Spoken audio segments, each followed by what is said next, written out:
ମାଙ୍କୁ ପ୍ରଶ୍ନ କରାହେଇଛି, ପରମ ଦିବ୍ୟ ସତ୍ତା ହେଉଛନ୍ତି ପୂର୍ଣ୍ଣ ପ୍ରେମ ସ୍ୱରୂପ ଏବଂ ସେହି ଦିବ୍ୟ ସତ୍ତାଙ୍କ ଠାରୁ ଯଦି ଏହି ସୃଷ୍ଟି ନିଷ୍ପନ୍ନ ହୋଇ ଆସିଛି, ତେବେ ଏହି ପୃଥିବୀରେ ଭିଡ଼ କରି ରହିଥିବା ଏହି ସବୁ ଯାବତ ଅନିଷ୍ଟ ପୁଣି ଆସିଲା କୁଆଡୁ? ପ୍ରଶ୍ନଟା ଅତି ସରଳ ପ୍ରଶ୍ନ, ଯେ ପରମ ଦିବ୍ୟ ସତ୍ତା ହେଉଛନ୍ତି ପୂର୍ଣ୍ଣ ପ୍ରେମ ସ୍ୱରୂପ ଏବଂ ସେହି ଦିବ୍ୟ ସତ୍ତାଙ୍କ ଠାରୁ ଯଦି ଏହି ସୃଷ୍ଟି ନିଷ୍ପନ୍ନ ହୋଇ ଆସିଛି, ତେବେ ଏହି ପୃଥିବୀରେ ଭିଡ଼ କରି ରହିଥିବା ଏହି ସବୁ ଯାବତ୍ୟ ଅନିଷ୍ଟ ପୁଣି ଆସିଲା କୁଆଡୁ? ଯଦି ସହଜରେ ଆମେ ବୁଝିବା ଯେ ଭଗବାନ ଯେହେତୁ ପୂର୍ଣ୍ଣ ପ୍ରେମର ହଉଛନ୍ତି ପ୍ରତୀକ, ତେବେ ଏତେ ପ୍ରକାରର ଅଡୁଆ ତଡୁଆ କଥା କୋଉଠୁ ଆସିଲା? ଆମେ ବିରୋଧୀ ଶକ୍ତି କହୁଛୁ ଏବଂ କେତେ ପ୍ରକାରର ଦୁଷ୍ଟ ପ୍ରବୃତ୍ତିର ବ୍ୟକ୍ତି କହୁଛୁ, ଏମିତି ସବୁ ଭିନ୍ନ ଭିନ୍ନ ସତ୍ତା ସବୁ ଅଛନ୍ତି, ଏ ସବୁ କୋଉଠୁ ଆସିଲେ? କାହିଁକି ନା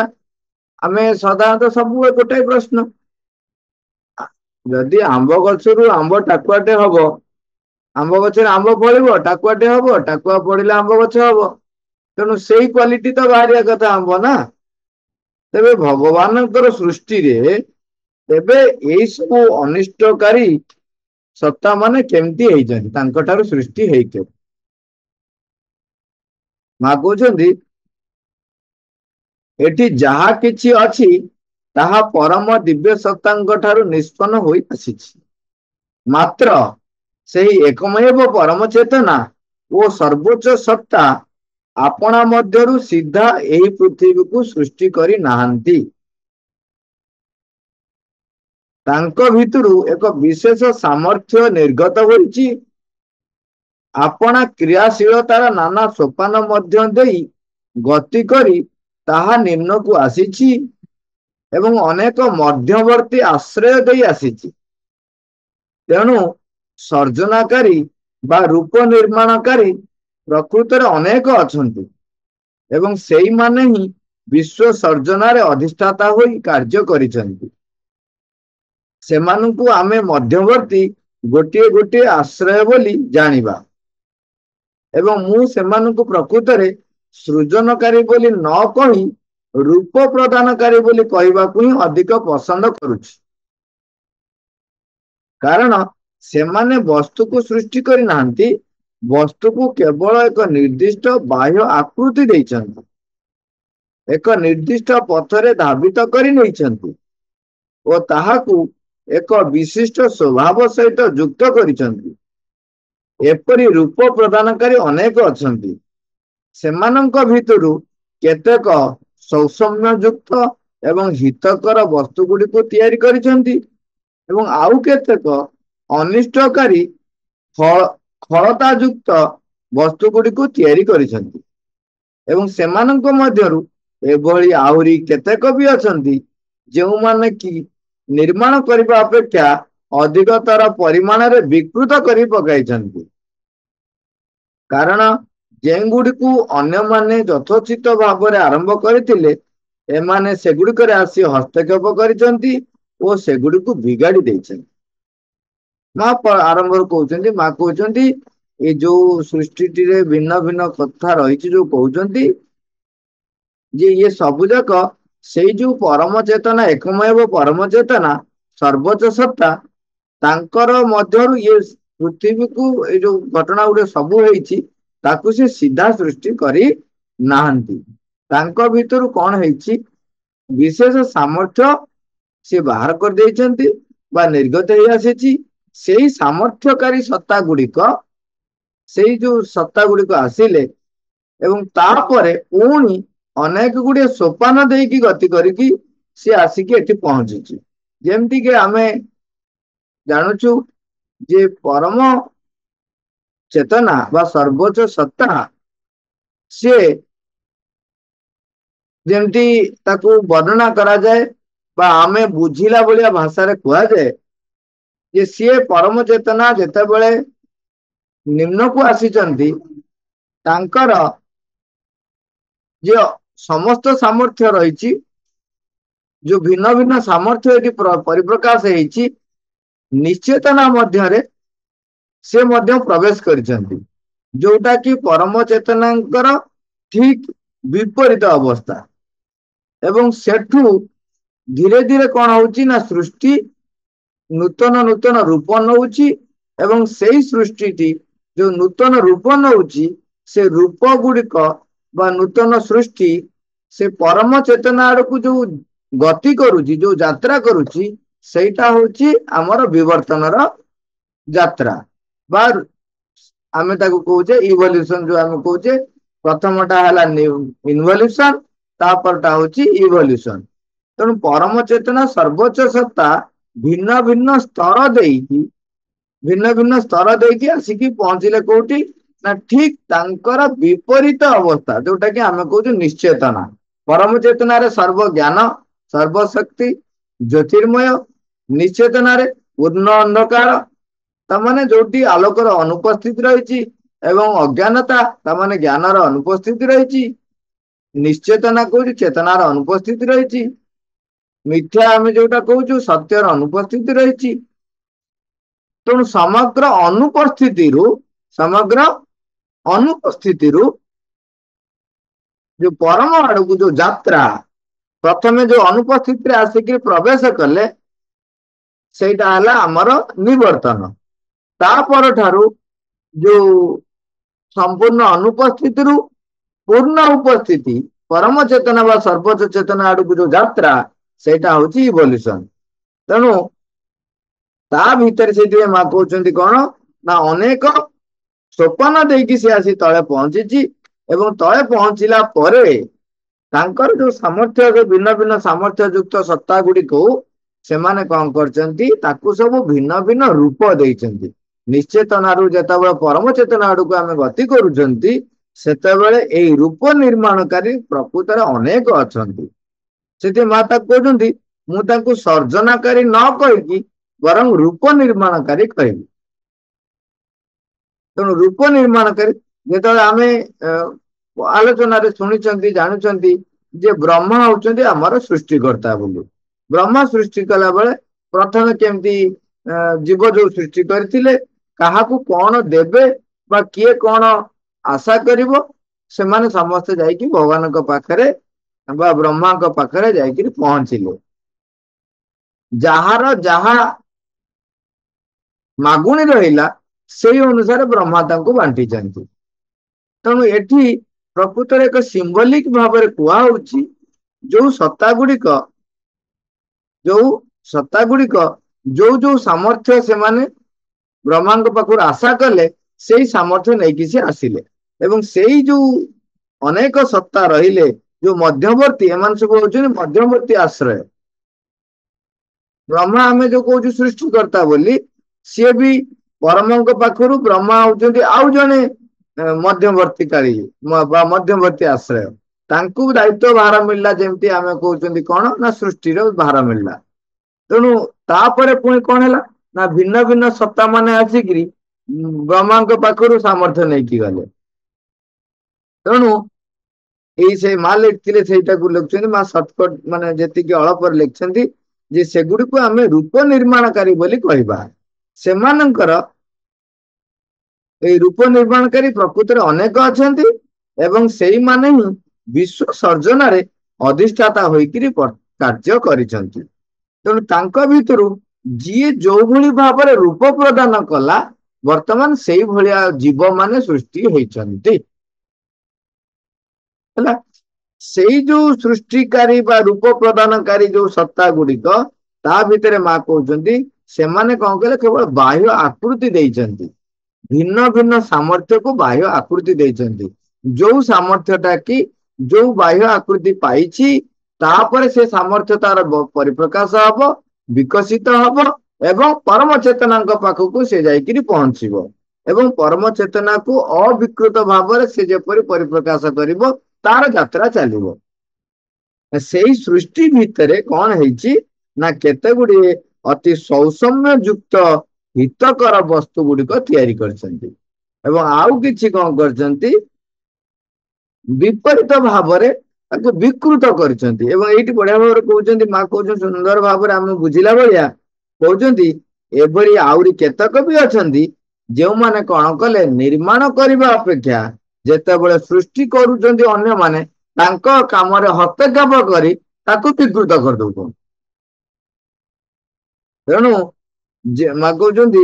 ଯେଉଁଗୁଡ଼ିକୁ ଅନ୍ୟମାନେ ଯଥୋଚିତ ଭାବେ ଆରମ୍ଭ କରିଥିଲେ ଏମାନେ ସେଗୁଡ଼ିକରେ ଆସି ହସ୍ତକ୍ଷେପ କରିଛନ୍ତି ଓ ସେଗୁଡ଼ିକୁ ବିଗାଡି ଦେଇଛନ୍ତି। ତେଣୁ ବର୍ତ୍ତମାନ କଣ ହେଲା ଆମେ ଦେଖନ୍ତୁ ପରମ ଚେତନାଙ୍କ ପାଖରୁ ମଧ୍ୟବର୍ତ୍ତୀ କାଳୀନ ମାନେ ମଧ୍ୟବର୍ତ୍ତୀ ଯୋଉମାନେ ସବୁ ରହିଲେ ସତ୍ତା ମାନେ ସେମାନେ ଯୋଉ ରୂପ ପ୍ରଦାନ କଲେ, ରୂପ ପ୍ରଦାନ କଲା ବେଳେ ତାଙ୍କର ସେମାନେ ଭିନ୍ନ ଭିନ୍ନ ଭାବରେ ତାଙ୍କର ସାମର୍ଥ୍ୟକୁ ଦେଇକରି ସେମାନେ ରୂପ ପ୍ରଦାନ କରିଛନ୍ତି ଏବଂ ସେଇ ରୂପ ବର୍ତ୍ତମାନ ଯୋଉ ଅଳ୍ପ ଅଳ୍ପ ସାମର୍ଥ୍ୟ ପ୍ରାପ୍ତ କରିଛନ୍ତି କିନ୍ତୁ ସମସ୍ତଙ୍କ ଭିତରେ ପରମଙ୍କ ପାଖରେ ବା ଦିବ୍ୟ ସତ୍ତାଙ୍କ ପାଖରେ ବା ସର୍ବୋଚ୍ଚ ଚେତନାଙ୍କ ପାଖରେ ପହଞ୍ଚିବା ପାଇଁ ବାଟ ଖୋଲା ଅଛି। ସିଏ ଯାତ୍ରା କରି କରି ଯାଇକି ସେଠାରେ ପହଞ୍ଚିବ। ତେଣୁ ଆମକୁ ସେଥିପାଇଁ କୁହାହଉଛି ଯେ ତୁମେ ବ୍ୟକ୍ତିଗତ ପ୍ରୟାସ ବା ନିମ୍ନରୁ ଆବାହନ କରିବା ପାଇଁ ବାରମ୍ବାର ଆମକୁ କୁହାହଉଛି। ତେଣୁ ନିମ୍ନରୁ ଆମର ଆବାହନ କରିବା ଯେତେବେଳେ ଯେତେ ଅଧିକରୁ ଅଧିକ ଆମର ଆବାହନ ବା ଆମର ଆସ୍ପୃହା ତୀବ୍ର ହବ ଉପରୁ ଭାଗବତ କରୁଣା ସେତିକି ପରିମାଣରେ ଆମ ଭିତରେ କାର୍ଯ୍ୟ କରିପାରିବ, ତାହେଲେ ଆମର ଏଇ ବିବର୍ତ୍ତନକାରୀ ଯୋଉ ଗତିଟି ଅତି ତ୍ୱରାନ୍ୱିତ ହବ। ତେଣୁ ତାପରେ ପୁଣି ମାଙ୍କୁ ପ୍ରଶ୍ନ କରାହେଲା ଯେ ସୃଷ୍ଟିରେ ଯେତେ ଯେତେ ପୃଥିବୀର ବ୍ୟବସ୍ଥା ରହିଛି ସେଥିରେ ଆମେ ବାସ କରୁଥିବା ଏଇ ପୃଥିବୀଟି ଅନେକ ତଳେ ଆସି ରହିନାହିଁ କି? ସୃଷ୍ଟିରେ ଯେତେ ଯେତେ ପୃଥିବୀର ବ୍ୟବସ୍ଥା ରହିଛି ତାମାନେ ଏଇ ପୃଥିବୀ ନୁହଁ ଆହୁରି କେତେ ପୃଥିବୀ ରହିଛି, ତା ଭିତରେ ଆମେ ଏଇ ଯୋଉ ପୃଥିବୀରେ ବାସ କରୁଛନ୍ତି ସେଇଟା ସବୁଠୁ ତଳେ ଆସି ରହିନାହିଁ କି? କାହିଁକିନା ମାଙ୍କୁ ଅନ୍ୟ ଜାଗାରେ ପଚରା ହେଇଥିଲା ଯେତେବେଳେ ମା କହିଲେ ତୁମେ ଦେଖୁଛ ଗୋଟିଏ ପୃଥିବୀ ଆହୁରି ଅନେକ ପୃଥିବୀ ଅଛି, କିନ୍ତୁ ଏଇ ପୃଥିବୀ ହଉଛି ଏମିତି ଏକ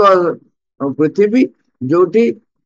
ବିବର୍ତ୍ତନର ପ୍ରକ୍ରିୟା ଚାଲିଛି ଏବଂ ଏଠି ଯୋଉ ସତ୍ତା ମାନେ ରହିଛନ୍ତି ସେମାନେ ପରମଙ୍କ ପାଖରେ ପହଞ୍ଚିବା ପାଇଁ ତାଙ୍କ ପାଖରେ ଏକ ସୁଯୋଗ ରହିଛି।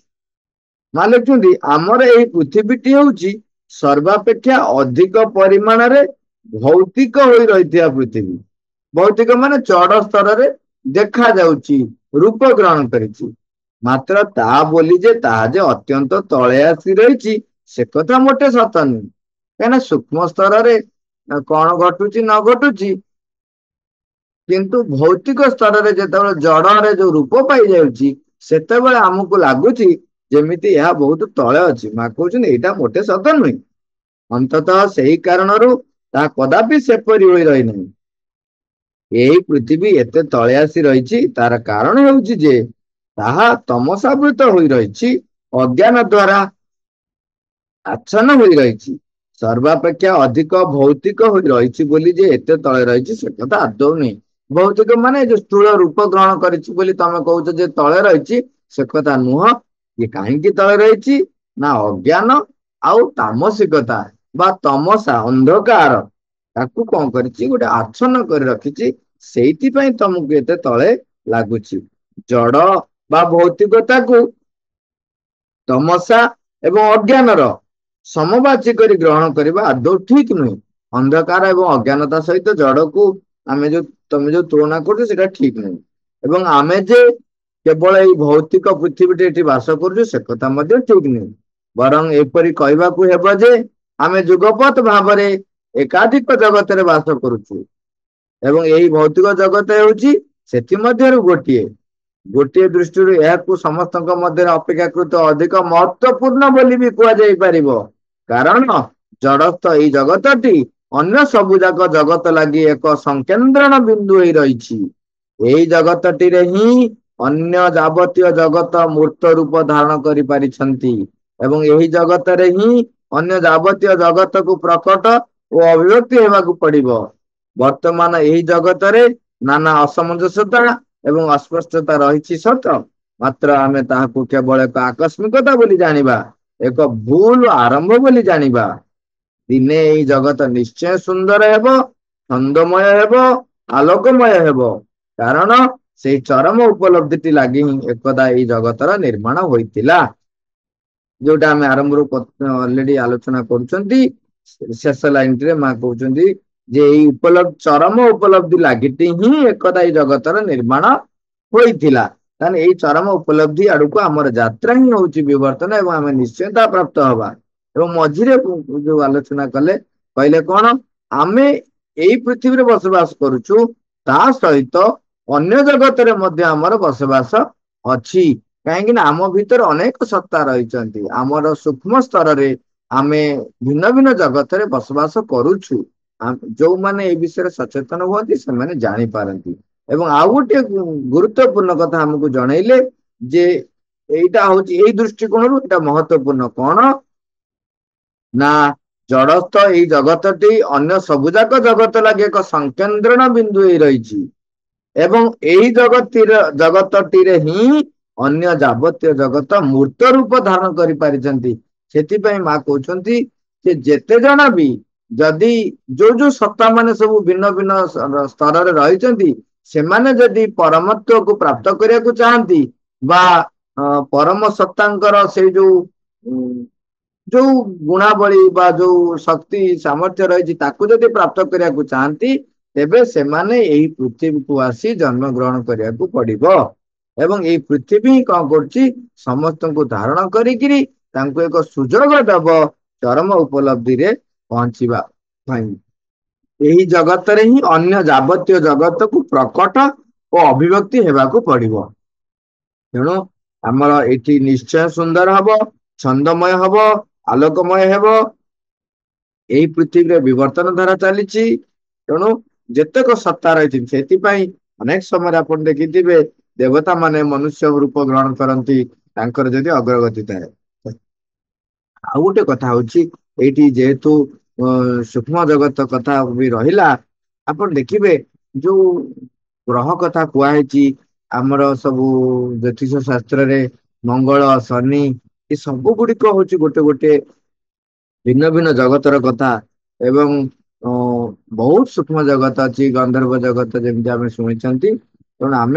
आमर चेतनार भिन्न भिन्न स्थान रे सब से जगत आम जाकि बुलाबुली करू आसु जो मैंने सचेतन हुंती से जानी पारती तेणु आम निजक प्रचेषा करवा अधिक रु अधिक किपर से अतिमान शक्ति जी अलरेडी अवतरण कर सारी जोटा कि छंदमय एवं आलोकमय करने आमको